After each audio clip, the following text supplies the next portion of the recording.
Eu acho que todo mundo se pergunta o seguinte, Marco, nós vimos até alguns analistas no programa do Piotr agora falando numa questão de necessidade diplomática, né? De haver uma necessidade diplomática por parte do Ocidente e algumas concessões que a Ucrânia precisa fazer visto o avanço russo. Você concorda? Boa tarde, Paulo, a toda a audiência da Jovem Pan, colegas da bancada. Paulo, aqui é uma questão peculiar que a gente tem que analisar, porque se refere a uma guerra que está no 18º dia, né? Você enxerga aí que numa terceira semana de guerra existia uma expectativa de uma guerra rápida, de uma guerra célere por parte de Putin. Isso é que alguns analistas falam, alguns comentaristas falam. Eu sempre falei desde o começo que não dá para saber o que estava na cabeça de Putin, se ele de fato tinha um cronograma com 3 semanas, 4 semanas, 20 semanas. Esse ponto é difícil de você aferir efetivamente. O que existe na prática é uma Ucrânia praticamente desmobilizada.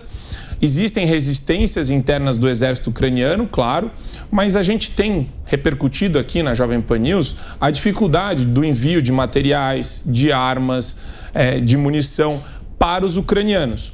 Então a guerra está chegando num momento, e o André Lage comentou recentemente sobre isso, onde se ficar claro que existe um canal de saída, eu falei isso na semana passada também, entre Rússia e China, que propicia uma sobrevivência econômica ainda durante um tempo para a Rússia, no que se refere a gás ou no que se refere a petróleo, você tem uma situação bastante peculiar, que dá essa sobrevida econômica para a Rússia. E isso empurra os países ocidentais para pressionar junto à Ucrânia, eventualmente, uma possível conciliação, uma concertação de interesses. Isso não quer dizer, e tem que ficar muito claro, que a invasão é correta, que a Rússia está do lado certo da história. Isso não quer dizer absolutamente nada disso.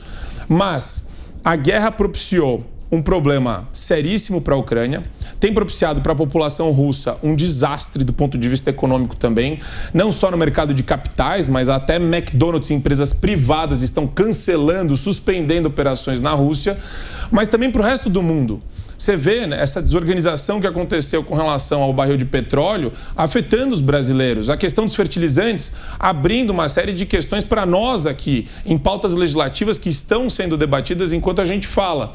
Então, eu entendo que existe uma necessidade de protagonismo com relação a essa diplomacia internacional, a colocar na mesa de negociação como que a gente pode encerrar esse conflito, porque, de fato, é o melhor para todos. Isso não quer dizer que eu estou aceitando a derrota da Ucrânia como se fosse legítima, mas do ponto de vista militar, o que está ficando mais claro com o tempo é que eles não vão conseguir resistir. Pode virar uma situação de guerrilha que se perpetua durante décadas, mas a gente está vendo uma Ucrânia desmobilizada e que está prestes aí a eventualmente desistir. Mas em que termos vai acontecer uma renúncia do Zelensky ou algum tipo de concertação de interesses? Esse é o ponto que deve ser debatido pelas diplomacias. Sem, de novo, repisando para não ficar errado aqui, sem justificar a invasão russa.